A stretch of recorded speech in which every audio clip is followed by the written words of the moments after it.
Alors bonjour, ce matin, je suis seule pour faire l'entrevue pour la chronique Destination Réussite, pardon. Et j'ai le bonheur de recevoir à nouveau quelqu'un qui a le cœur grand comme le fjord, même plus grand que le fjord. On l'a reçu pour une première fois il y a quelques semaines. Il s'agit de Rémi Aubin. Bienvenue à nouveau. Merci beaucoup. On n'avait pas vu, on avait vu une partie de ton parcours, puis là, on va partir, on va présenter la deuxième partie de ton parcours qui est tout aussi inspirante, sinon plus. On va se ramener avec le début, où que tu as été un enfant qui a eu beaucoup de difficultés scolaires, déficit d'attention. Puis à ce moment-là, on ne connaissait pas c'était quoi un TDAH. Le temps était long à l'école. Ta mère et ta sœur ont fait des pieds et des mains pour t'aider à réussir.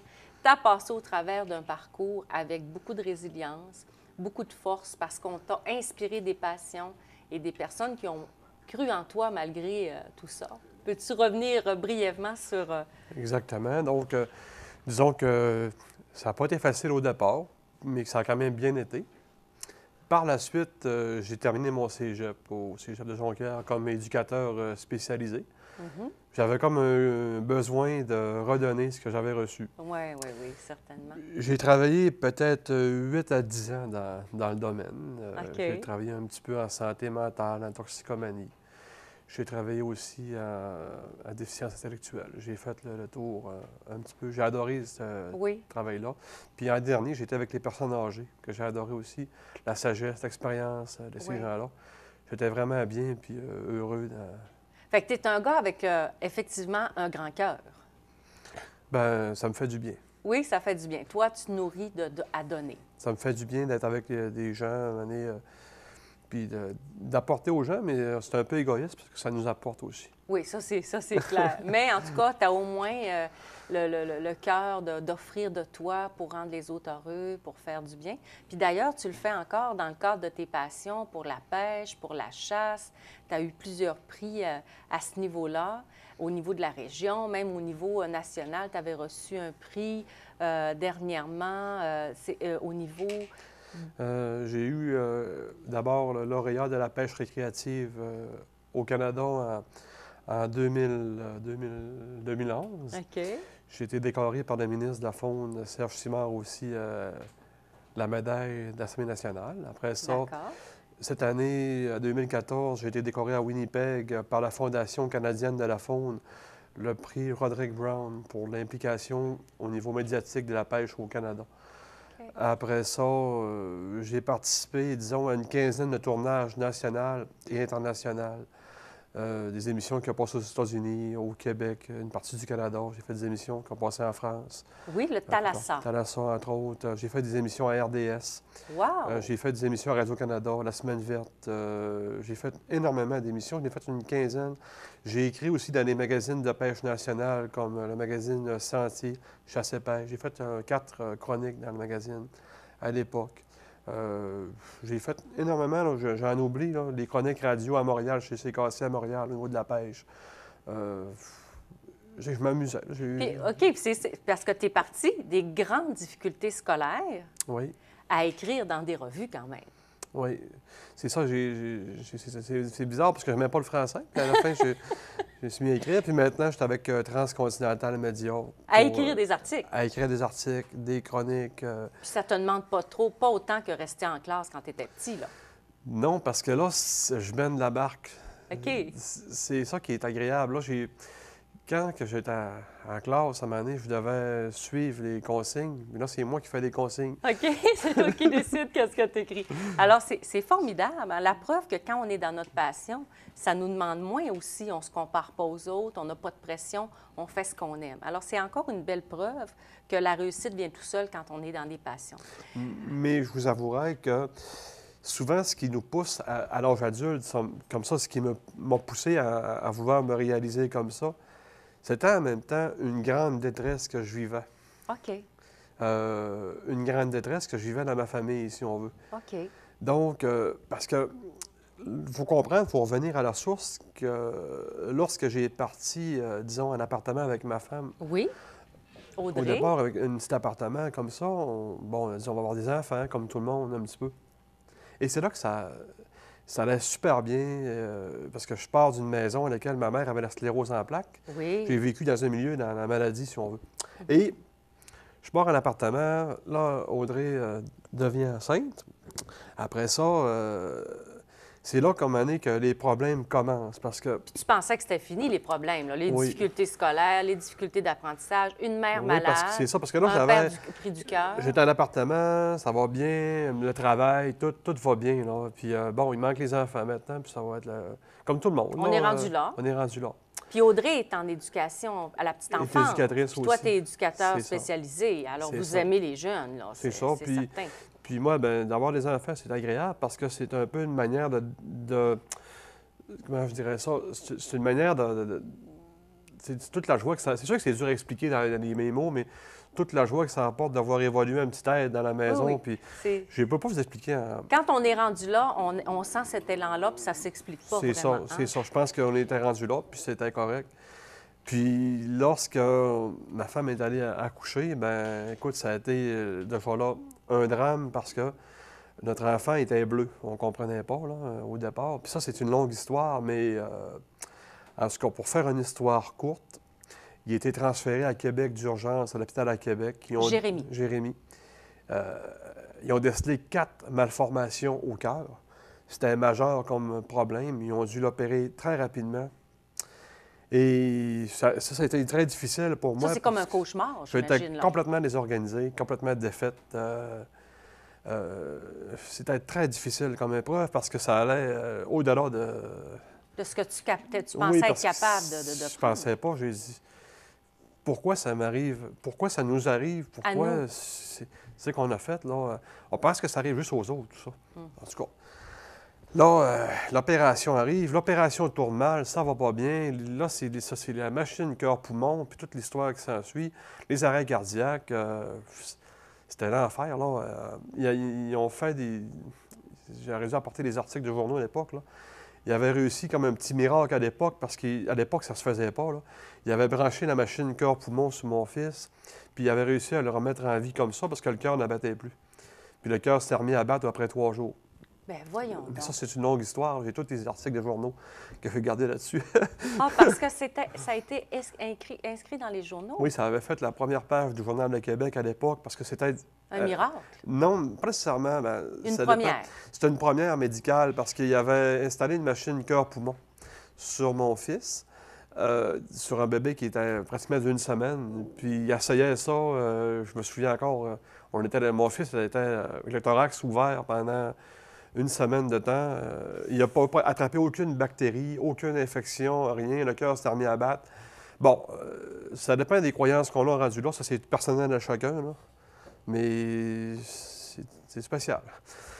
Puis ça, je survole un peu ça parce qu'on pourrait développer là-dessus très longtemps. Oui, oui, puis on pourrait parler de ça. J'aimerais même ça. Je sais, je suis pas inquiète. Ça, un jour, on en a reparlé, mais il ne faut pas refaire une 3e émission. Là, après ça, mon fils revient à la maison, après, disons, peut-être quelques mois à l'hôpital, finit par prendre le bon côté, s'en revient à la maison. Puis là, pendant ce temps-là, vous êtes où? Vous êtes à Québec? On est à Québec au CHUL, on travaille Tout le pas, temps, on là? est tout le temps. Parce Pas que de là, revenus? Pas de revenus, non, non. Mais ça, c'est rien, là. OK, il n'y a rien là, ça. Là, on s'en revient à la maison par la suite, puisque je résume, il y en a non à compter, mais je vais faire rapide. OK. On revient à la maison, peut-être au bout de 3 mois, un autre problème survient.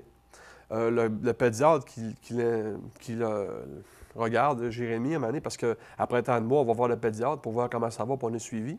Il touche à son crâne. Il dit, votre enfant a le crâne soudé. Moi, j'ai dit, voyons. Il dit, hey, le cœur. Il dit, le crâne en plus. Il dit, le crâne soudé. Il dit, oui. Il dit, là, il y a une crânio-synostose. Bon, je ne connais pas ça. Déjà que la première maladie, c'était la tétralogie de Fallot. C'était une chance sur 100 000. J'ai dit, là, je viens de gagner le jackpot. Là, là, on a juste quelques mois. Là. Oui, là, on s'en va à Corach-Chicoutimi, qui nous envoie à Québec voir des spécialistes, puis qui décide de l'opérer, parce qu'il faut l'opérer très jeune, parce que si on l'opère trop vieux, il peut avoir la tête comme un ballon de football. Bon. Ils vont scier le crâne, ils vont l'opérer, faire encore une grosse opération, ils scient le crâne, ils installent une bande de plastique dans ça, ils referment ça. Passe par là. On revient à la maison encore une fois, on s'installe, on se dit, bon, c'est la bonne cette fois-là. Bon, on s'installe. Je la ris maintenant parce que à Parce que là, l'époque, aujourd'hui, Oui. Aujourd'hui, il a 14 ans. Oui. On a eu combien d'interventions? Bien, c'est ça, là, j'ai pas fini. Là, j'arrive après ça, c'est les intestins. On s'est aperçu qu'à l'âge de 8 mois, les intestins ne fonctionnaient pas. Donc, pour en finir, parce qu'avec plusieurs opérations, parce qu'ils ont enlevé une partie de son intestin, ils ont mis une colostomie, pour en finir avec une héliostomie. Ça veut dire qu'il y a un sac maintenant pour les intestins. En tout temps, c'est permanent, là. Permanent, c'est ça. Mais là, c'est suivi après ça d'autres problèmes parce que plus tard, plus vieux, il y a eu un problème. L'intestin s'est tordu dans son ventre, qui n'était pas prévu. Il s'est rendu d'urgence à Québec. Là, il a fait une septicémie. Il était 3 mois dans le coma, donc aux soins intensifs là-bas. À l'époque, mais il avait quel âge? Ah, il avait 8 ans à l'époque. Puis là, on est rendu à 14. Oui, 14. Puis on avait déjà pas mal d'équipés, là. C'est ça. Fait que là, ils ont coupé le reste d'intestin qu'ils pouvaient avoir. Fait que là, puis après ça, c'est une partie. Là, il y a eu une héliostomie. Puis ça, je me rappelle très bien, il y a des souvenirs parce que ce qui m'avait... Écoute, on a été plusieurs mois à l'hôpital. Il avait fait une septicémie. En plus de ça, son poumon a été touché parce que les poumons ne fonctionnaient plus. Donc, il y avait une infection au poumon, donc il y avait une machine, il y avait un respirateur à l'hôpital, il était dans le coma artificiel. Est-ce qu'on réussit à sourire pareil? Bien là, dans ces époques, je ne souriais pas, là. Parce que là, j'étais en une période de survie. OK. Sur ta bonbonne Ben oui, puis parce que lui, il est suivi par oxygène. Puis là, à la maison, on a réussi à avoir un concentrateur parce qu'un jour ou l'autre, il s'était venu après plusieurs mois, peut-être 6 mois, à la maison. Là, on avait une machine d'oxygène. Fait que lui, il avait un tube d'oxygène partout dans la maison quand il se promenait. Puis, il y a peut-être des images à TVDL à l'époque là, qu'on avait peut-être de ça. Puis après ça, il voulait aller au dehors, il fallait passer. Il fallait passer le tube d'oxygène dehors pour qu'il aille jouer dehors avec ses amis. Ben voyons donc. Après ça, les gens étaient généreux. On a pu y acheter un concentrateur d'oxygène pour qu'il puisse faire ça parce qu'il pensait que... Pour l'avoir sur lui? Puis le médecin pensait que toute sa vie, il allait avoir de l'oxygène. Bien, Jérémy a réussi à vaincre ça. Puis aujourd'hui, il n'y a plus d'oxygène. Il n'y en a plus besoin. Non. Puis il y a eu une autre opération au cœur. Ils ont mis des stents au cœur pour l'améliorer, sa condition sa condition. Puis sa ils ont installé une valve. En tout cas, c'est compliqué, tout ça. Après ça... je résume là, rapidement, mais ce qui m'a marqué à cette époque-là, quand il y avait un tube d'oxygène, dans le temps des fêtes, je vais toujours me rappeler parce que Jérémy a été 1 an sans aller à l'école Saint-Joseph. Toute l'école s'était déplacée. Pour venir lui dire bonjour? Chanter une chanson. Oh, wow! C'est quelque chose. Non, devant la maison, puis c'est ça. Tous les enfants. Tous les enfants étaient venus chanter une chanson, moi, garçon. Ils étaient contents. Puis après ça, suite à ça, ça a été une période émouvante qui s'est passée. Après ça, il y a eu beaucoup de choses qui s'est passées. Jérémy, bon, il y a eu des services, etc. Puis il n'y a pas longtemps, ils ont découvert que Jérémy était un enfant qui était autiste aussi. Il n'avait pas eu le temps de voir ça. Je n'avais pas le temps de m'occuper de ça. Parce qu'il y avait des comportements qui étaient très répétitifs, mais Jérémy avait des fois qui était autiste aussi, puis on devait avoir des interventions conséquentes. Ça résume... Mais probablement qu'avec ta formation puis la formation de ta conjointe, vous avez tellement développé naturellement des stratégies d'adaptation à toute cette situation-là que vous vous en êtes pas aperçu avant. Ça se peut-tu? On en avait des doutes, mais on n'avait pas le temps de s'occuper de ça parce que c'était des rendez-vous. C'est la survie. Parce que nous, on voyait des cardiologues, des gastroentérologues, on voyait des neurologues, des pédopsychiatres, des pédiatres. Tout le monde va vous connaître dans la région, à Québec. Non, mais je suis rendu qu'on parle de pêche avec les pédiatres, puis à Québec, quand je vais à la cafétéria, ils savent ce que je vais manger. Ils savent qu'est-ce que tu mets dans ton café. C'est quasiment ça, ils veulent me faire de la prix d'employé. Puis tu me disais dernièrement, combien de temps, au total, en 14 ans, que tu as passé à l'hôpital? Dans les hôpitaux, là, je dirais, au total, c'est sûrement quelques années. Peut-être un total de 2 ans dans les hôpitaux, peut-être. C'est incroyable, hein? Parce que moi, je vois, là, des fois, on est parents, l'enfant a une otite, l'enfant a un comportement intense, fait des crises, mais quand tu vois ça, tu dis, mais il n'y a rien là.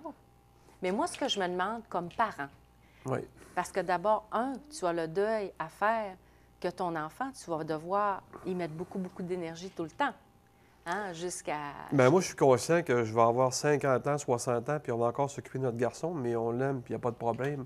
On veut ce qu'il y a de mieux pour lui. De toute façon, le but pour nos enfants dans la vie, c'est qu'on les conduise vers le maximum d'autonomie pour qu'ils puissent se débrouiller dans la vie. C'est le principal qu'on peut faire avec eux autres. Puis qu'ils soient heureux. C'est ça. Hein? Puis là, ben, je ne vais pas passer à côté parce qu'on a eu des joies à travers ça aussi. Oui. Parce que, d'abord, il disait que mon fils, il y avait une chance sur 4 au niveau génétique qu'on ait 2 enfants pareils. Donc, moi et ma femme, on avait pris la décision, on a dit, on va l'adopter, une petite fille. OK. Fait que, On a eu un autre beau cadeau qu'on est allé chercher loin, loin, loin. oui, c'est ça. Puis, notre fille, on l'a eu, elle a 8 mois, qu'on l'a eu avec nous. Puis ça a été vraiment une belle joie qu'elle a amenée. Tu sais, c'est comme un beau contraste qu'on avait.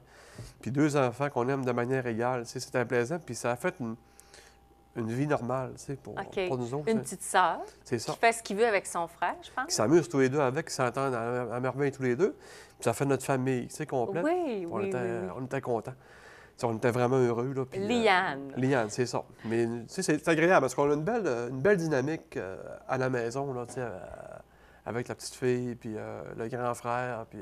Ah, oui, tant mieux. Puis C'est comment ça. on fait comme parents pour faire face à ça, conserver notre motivation, notre bonne humeur, OK. notre résilience? Comment on OK. fait? Ben, c'est dans ça que je me suis... Moi, j'ai pas pris de drogue, j'ai pas pris de boisson pour passer à travers ça. Moi, ce que je m'étais trouvé comme moyen, je m'étais trouvé des activités. Je me suis impliqué dans des événements. OK. Des fois, je regarde Pierre Lavoie, que je peux avoir comme idole un peu. Puis je me dis, j'ai jamais fait ce que Pierre a fait, parce que Pierre, c'est un dieu là, pour moi. Là. Mais je veux dire, cet homme-là a vécu des drames aussi. Puis, à même titre que lui, je me suis impliqué dans des choses au niveau de la pêche. Ça m'a occupé, ça m'a fait vivre d'autres choses, puis ça me permettait de décanter. OK. Puis de me réaliser, puis de m'apporter des joies, là, parce que des fois, j'avais des drames que je vivais à la maison, Oui. puis ça m'avait des joies, puis ça me permettait de passer à travers. Puis on aurait dit que toute l'énergie que j'avais pas, parce que je suis pas médecin, je la mettais dans d'autres choses. Je faisais comme rouler avec mon vélo, mais moi, c'était d'aller Ben pêcher. quoi, c'est la pêche? La C'était- pêche, fait que là, j'ai fait des... C'est là que j'ai dit que j'ai organisé des tournois de pêche, j'ai organisé des journées relève avec les jeunes, je donnais beaucoup par-ci, par-là, puis ça me permettait de me faire du bien. Je me suis donné beaucoup dans mon travail aussi. OK. Ça m'a un peu comme une sorte d'ivresse. Ça allait me chercher, OK. ça allait me chercher une satisfaction Ça te émotive. gardait en équilibre. Hein? Ah oui, parce que si j'avais pas eu de trucs comme ça, là, je sais pas si j'aurais pu passer à travers tout ça. Bien, écoute, c'est un gros morceau. Puis moi, j'ai beaucoup, beaucoup d'admiration pour Pierre aussi, mais je peux te dire qu'à connaître ton histoire, j'ai vraiment, vraiment beaucoup d'admiration aussi. Puis je pense qu'il te laisserait même pas dire. Mais il faut se trouver, non, mais il faut se trouver que des... tu non, le mais il trouves faut comme se un trouver des- dieu parce que tu es vraiment une personne Oui, d'exception. mais il faut se trouver là. des exemples dans la vie Oui, je aussi. comprends. Là. Je comprends Puis, très bien. puis moi, Pierre, je le voyais aller comme ça, puis je voyais... puis je me suis expliqué ça après, parce que je m'étais dit, moi aussi, j'ai eu à faire des activités comme ça. Puis par la suite, je savais bien m'entourer de gens, puis ça allait amener vers des succès. Puis, mais, vous savez, puis si j'avais pas eu ces drames-là à Ouais. la maison, je vous dis honnêtement, je me serais peut-être jamais impliqué dans rien de ça. Parce que ma motivation, c'était de me... Vous savez, quelqu'un... D'être bien. Moi, je faisais une brosse d'activité. Donc, tu as canalisé ta peine à travers ça. C'est Ça a ça. donné des réalisations. Des réalisations. Puis j'étais pas médecin, donc j'avais pas... J'allais lire tout ce qui se disait sur la médecine pour apprendre tout ce qui allait se faire, mais par contre, non. Mais ça a été toute une période. Aujourd'hui, du moment où je vous parle, on connaît une certaine stabilité, mais j'ai appris à me dire qu'aujourd'hui, on est heureux, ça va bien. Demain, on ne le sait pas. On ne sait pas ce que demain peut nous amener. Mais je répète ce que je disais la première fois, ça ne nous rend pas malheureux pour autant. De vivre des drames, ça ne nous met pas malheureux. Ça nous met en état de détresse. Mais c'est pas la même chose. Parce que quand j'étais en état de détresse, OK, je me permettais d'avoir du bonheur un petit peu quand même pour m'équilibrer parce que c'était trop difficile. L'année passée, quand mon fils a été, avant qu'il soit opéré, avant qu'il y ait une opération, moi et ma femme, on a dit, écoute, il a passé l'hiver malade l'année passée, il y a une autre opération. J'ai dit à ma femme, j'ai dit, gars, on part en vacances une semaine avant l'autre opération. C'est spécial. Bien, on a réussi. Ça, les gens ne peuvent pas le juger, ils ne savent pas qu'ils ne sont pas dans notre tête. Là. On a réussi à partir en vacances dans le sud une semaine, moi et Juste ma tous femme, les juste deux. nos deux. Bien, crème, on a réussi à passer une semaine à oublier OK. Puis ça m'a fait du bien. Je comprends. Quand on est revenu, on était prêt à faire face à une grosse opération encore. Puis on y a fait face. Mais si on n'avait pas fait ça, peut-être qu'on n'aurait pas été capable. Parce que j'ai 43, mais la fatigue est là quand même. Puis même si tantôt, je te disais dans le privé que des gros événements, j'en fais de moins en moins. Parce que là, je commence à... Mais je coach les autres qui vont en faire. Mais peut-être parce que tu es plus résilient face à ce qui arrive. Oui. Tu as peut-être moins besoin de soupape. Ça se fait plus naturellement. Peut-être que c'est ça. Puis pour le couple, j'imagine qu'il faut être fait fort aussi, là. Oui, oui. Mais on communique beaucoup, nos deux. OK. Moi, j'ai toujours dit, on ne laisse jamais le soleil se coucher. On ne laisse jamais le soleil se coucher sur notre colère. Moi, je me rappelle parce qu'à l'époque, j'étais bénévole dans la garde paroissiale quand j'étais jeune, j'aimais la musique. Puis il y avait un aumônier qui avait dit ça. Ça m'a toujours resté marqué, cette phrase-là. On ne laisse jamais le soleil se coucher sur notre colère. Donc, communiquer, parler. Puis après plus que 20 ans, mais ça va très, très Mais bien. t'es sage aussi. Mais on n'est pas à l'abri de C'est rien. pas tout le monde qui est capable de faire ça. Surtout pas tous les hommes qui Non, sont mais capables de faire ça. on n'est pas à l'abri de rien. Tu sais, on prend Ouais. toujours attention, on se communique, on se dit des choses. Puis, écoute, ça va bien présentement. Puis, il ne faut jamais te garantir de l'avenir, mais ça va bien présentement. Puis peut-être qu'on n'aurait pas eu d'enfants malades, qu'on ne serait plus ensemble. Peut-être que ces épreuves-là ont fait qu'on est ensemble encore aujourd'hui. Je ne le sais pas. En tout cas, c'est beau de voir ça. C'est beau de t'écouter. C'est beau de... T'es vraiment un beau modèle, un homme d'exception, avec un cœur plus grand que le fjord. Ça, c'est vrai. Puis peut-être que c'est un résultat de tout ça qui nous permet d'admirer ce que tu es aujourd'hui. Mais Jannick, je te dis la même chose pour toi parce que c'est pas devant n'importe qui que j'accepterais de me confier comme ça. Donc, le fait que toi, tu sois là, je sens ta sensibilité. Ah, OK? c'est gentil. Fait que ça me permet de me communiquer, mais je veux dire, c'est pas à tout le monde qu'on va se confier. Puis c'est sûr que les auditeurs, les gens qui écoutent, ben, le comprennent aussi. C'est pas facile pour moi de venir ici parler parce que je faut mettre ma tête de côté. Ouais. Puis c'est de ressortir mon cœur dans ça. Puis de vous dire comme message que si dans la vie, il vous arrive des épreuves, ben un jour ou l'autre, il y a des bonnes périodes qui vont arriver. Il y a des belles périodes. Il y a des gens qui, des fois, qui vont se suicider. Puis c'est souvent, c'est pas souvent à raison des épreuves qu'ils vont avoir souvent. C'est des fois, c'est de donner une lueur d'espoir à ces gens, de dire, regarde, oui, c'est très, très difficile présentement, mais il va y avoir des beaux moments qui vont s'en venir. Ça va passer. Ça va passer, puis c'est pour ça que j'ai ce besoin-là aussi, des fois, d'aider un peu les autres. De le partager. C'est ça. Parce que, tu sais, il y a beaucoup de parents, moi, je rencontre beaucoup de parents, puis d'enfants, puis souvent, les parents vont être tellement démunis devant les difficultés scolaires, les troubles de comportement. Puis moi, si j'ai pensé faire cette émission-là, Destination Réussite, c'est pour aider les parents à démystifier c'est quoi la réussite vraiment.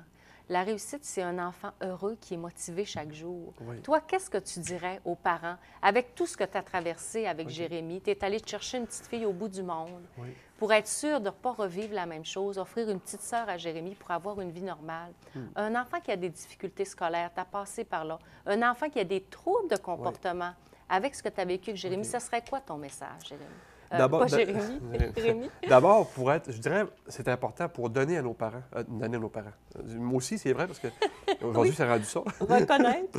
Mais pour donner le maximum à nos enfants, moi, je pense sincèrement qu'il faut être des personnes aussi comblées en nous. Il faut se faire plaisir à nous avant, parce que ça nous prend beaucoup d'énergie pour faire cheminer nos enfants.